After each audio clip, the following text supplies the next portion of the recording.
다음 이슈 한번 넘어가 볼게요. 인천의 한 아파트 주차장에서 전기차에 불이 났어요. 네. 주차장에 서 있던 차량 140대가 피해를 입었다는데 지금 단수 이 더위에 고통을 받고 있다는 거잖아요. 맞습니다. 네. 피해가 어떻습니까? 지금 피해는 계속 확산되고 있고 네. 그 원인은 조사 중입니다. 사고가 난 차량은 벤츠에서 만든 고급 차량, 1억 원 정도 하는 고급 차량인데요. 의아한 건 사고 차량이 사흘간 가만히 세워둔 차였는데 어떻게 불이 났느냐, 여기에 관심이 쏟아지고 있습니다. 다양한 추측들이 제기되고 있는데 먼저 전문가의 이야기 들어보시죠. 전기차의 화재의 가장 큰 요인 중에 하나가 과충전된 상태에서 서 있으면 언제든지 불날 수가 있어서 과충전을 시키지 않는 게 중요해요. 무슨 얘기냐면 과충전이 보통 배터리의 97, 8%까지 충전하거든요. 이거를 충전 효율을 한 90% 이하로 낮추게 되면 화재 예방을 상당히 많이 할 수가 있어요. 변호사님, 주차장에 서 있다가 지금 피해를 입은 차량이 140대, 아파트 배관도 녹았고 피해가 좀 어마어마합니다. 이런 경우는 어떻게 보상을 받을 수 있어요? 네, 원칙적으로는 기본적인 법리로는 네. 공작물의 점유자 및 소유자의 책임이라는 이제 민법 조항이 있습니다. 네. 설치 보존상의 하자로 인해 가지고 다른 사람에게 손해를 끼쳤을 경우에, 네. 가령 뭐 우리가 조금 이해하기 쉽게 보자면은 네. 간판 같은 것들이 굉장히 부실하게 되어 있었는데 네. 그게 떨어져서 갑자기 사람이 다쳤을 경우 이런 걸 우리가 솔직히 이해할 수가 있겠죠.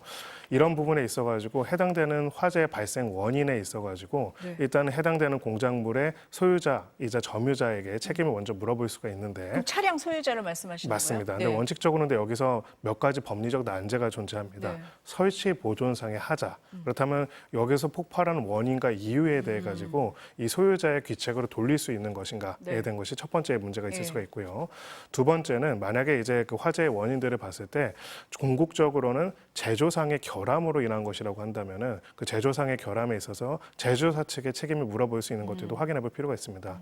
사실 좀 더 직접적으로는 이거를 해당되는 회사의 자동차 보험회사에서 책임을 얼만큼 질 것인가 또한 쟁점이 될 수가 있는데요. 네. 보통 이렇게 그 차량으로 인한 사고에 있어서는 네. 사고가 발생해가지고 거기에 따른 책임을 묻는 경우는 있어도 가만히 있는 차에서 화재가 발생하는 경우. 그러게요. 이 차는 가만히 있었잖아요. 맞습니다. 이런 예. 경우는 이제 이런 경우에 보험사의 보험 약관상으로 책임이 어느 정도인지 그럴 경우에 소위 말해서 이 기계적인 결함이나 화재의 원인에 대해서 소유자가 아니라 다른 제조사 쪽에 책임을 묻는다면 어떻게 해야 하는지 이런 부분들이 문제가 될 것이고요. 네. 어떤 방식으로든 보험사 쪽에서 1차적인 변제를 하든 안 하든 간에 네. 결론적으로는 실제 변제 자력도 중요합니다. 네. 왜냐하면 차량 소유자가 140대 차량에 대한 배상과 아파트 전체 손해를 그러게요. 배상하기 어려울 것이기 네. 때문에 전국적으로는 제조사 나중에는 뭐 배터리를 공급한 회사까지도 책임을 묻기 위한 소송전이 진행될 가능성이 매우 높습니다. 근데 이거는 금방 원인이나 뭐 이런 게 나오지 않을 것 같은데요. 그렇습니다. 그래서 네. 일단은 피해 보상을 1차적으로 누가 할 것인지가 첫 번째로 가려질 것이고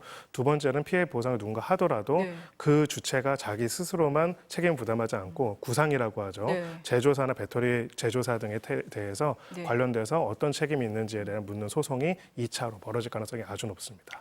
근데 지금 이제 국내 보급된 전기차가 60만 대가 넘는데요. 어우, 나는 괜찮을까 뭐 이런 생각이 들 것 같은데 뭐 사고 예방 대책이라든지 뭔가 있어야 되지 않겠습니까? 정말 그것이 제일 네. 중요한 문제입니다. 네. 왜냐하면은 이번에는 다행히도 돌아가신 분이 안 계셔서 참 다행이지만은 60만 대가 있고 또 구조에 따라서는 막 지하 6층, 7층까지도 있는 그러게요. 곳들이 많이 있고 네. 또 지하에 복합 쇼핑몰들도 많이 있습니다. 만약에 이런 화재가 벌어지고 또 전기차 관련된 화재 같은 경우에는 진화가 굉장히 어렵습니다. 그냥 물로도 진화가 안 되기 때문에 네. 여기서 유독가스까지 유출되게 될 경우에 대규모 참사까지 벌어질 수 있는 상황이기 때문에 네. 이번 한 케이스뿐만이 아니라 이런 형태의 화재의 근본적인 원인이 무엇이고 방지를 어떻게 할 것인지 그리고 지금 있는 방제 시스템은 사실 전기차 화재라는 걸 염두에 둔 시스템이 아닙니다. 네. 그렇기 때문에 뭐 스프링클러라든지 이런 것들이 돌아가는 방식이나 이런 것들도 전기차 화재와 그로 인한 연쇄적인 화재에는 대응을 못할 수도 네. 있거든요. 그런 부분들까지도 같이 점검할 필요가 있습니다.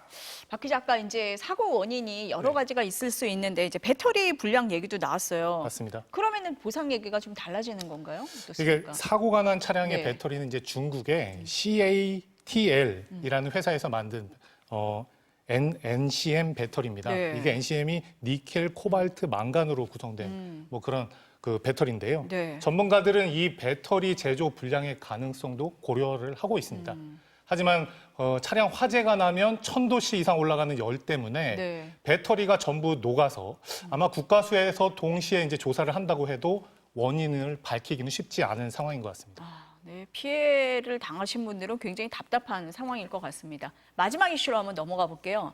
유튜브나 SNS를 통해서 유명세를 탔던 코인왕, 일명 존버킴이라고 하는데 코인으로 큰 돈을 벌었다고 과시해서 많은 사람의 이 부러움을 사는 며칠 전에 구속이 됐다고 해요. 네. 이 사람이 이제 이 사건 자체도 그런데 압수품 때문에 더 관심이라는데 어떤 내용입니까? 그렇습니다. 이제 코인으로 큰 돈을 벌었다고 하면서 네. 인터넷 개인 SNS에서 뭐 과시하고 그러면서 이제 그 나 뭐 있다 뭐 부러움을 이렇게 한 맞습니다. 거군요. 네. 부러움을 샀던 네. 일명 존버킴인 네. 박모 씨가 그 코인을 발행해서 시세를 조정한 혐의로 얼마 전에 구속이 됐습니다. 그 존버킴 박 씨는 사기친 돈으로 수십억 대의 슈퍼카를 10여 대 사들였는데요. 네. 검찰이 존버킴 개인 창고를 압수수색했더니 슈퍼카들이 줄줄이 발견됐습니다. 73억 원대로 추정되는 부가티 디보를 비롯해서 46억 원대의 페라리, 포르쉐, 롤스로이스 등 슈퍼카 13대가 줄줄이 주차돼 있었는데 차값만 합치면 200억 원이 훌쩍 넘었습니다. 존버킴은 이제 과거 자신의 SNS에 이런 슈퍼카 사진을 직접 올리면서 과시를 해왔습니다. 특히 자신이 코인으로 큰 돈을 벌었다면서 유튜브 등을 통해서 코인 투자 방법 등을 이제 가르쳐 주기도 했는데요. 결국 직접 코인을 발행까지 하면서 거래소에 상장한 뒤 시세를 조정해서 800억 원이 넘는 돈을 챙긴 것으로 검찰 조사에서 드러났습니다. 이 화면으로만 봐도 이렇게 눈길이 확 가기는 합니다. 맞습니다. 근데 이 존버킴이 작년에 중국으로 밀항을 시도했다고요? 네, 그렇습니다. 네. 지금 보시는 영상을 네. 보시면 배에서 이제 해경이 제공한 영상인데요. 네. 지난 12월에 중국으로 밀항했던 어선을 이제 검거하는 영상입니다. 네. 당시 이 배에는 바로 이제 존버킴이 타고 있었습니다. 당시 코인의 시세 조종 혐의로 출국 금지가 내려지자 영화처럼 밀항을 시도하려다가 검거된 겁니다. 실형을 선고받고 7개월간 복역해 지난달 출소했지만 바로 다시 검찰에 검거돼 구속됐습니다. 변호사님, 이 존버킴이 발행했다는 코인이 포도코인 뭐 이렇게 부른다는데 이제 실체가 없어서 검찰이 사기 혐의로 기소를 한 거잖아요. 그럼 코인 만들고 판매하고 뭐 이래도 뭐 제재가 없는 겁니까? 우리가 코인에 관한 네. 이야기도 많고요. 네. 코인에 관해서 거래소로 굉장히 큰 거래소라고 하는 회사들도 제법 네. 있습니다. 자, 그럼 많은 분들이 이렇게 생각하실 거예요. 코인의 발행, 유통에 대해서 이미 법이 있지 않을까. 그러게요. 네, 놀라울 정도로 없습니다. 없습니까? 아직도 없습니다. 예, 가상자산과 관련돼서는 네.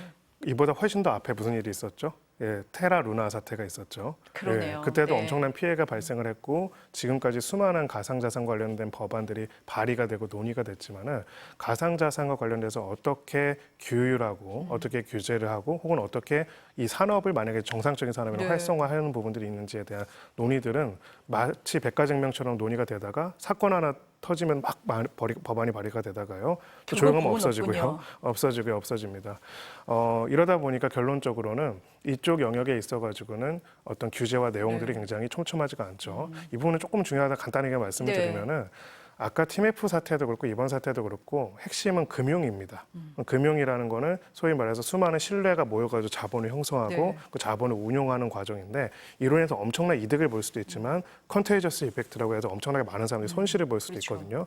그래서 금융 관련돼서는 굉장히 규제가 촘촘하고 건전성이나 내용, 자격 그리고 이런 부분에 사기가 발생하지 않도록 시스템들이 만들어져 있는데 이게 공백이 생기면은 여기서 사기를 치거나 여기서 큰 규모의 피해가 발생하는 요소가 계속 발생하는 거죠. 네. 근데 현재도 이런 부분에 있어가지고는 제대로 된 규율이 없고 또 그런 부분들이 또 이번에 이런 뭐 존버킴이라는 네. 이름의 사람의 사기를 도와준 것 중에 하나가 아닐까 싶고요. 사실 이거 말고도 네. 너무너무 많은 사기건들이 계속 발생하고 있습니다. 좀 제재가 촘촘하게 있어야 된다. 이런 말씀이신 것 같습니다. 네, 오늘 말씀은 여기까지 듣겠습니다. 감사합니다.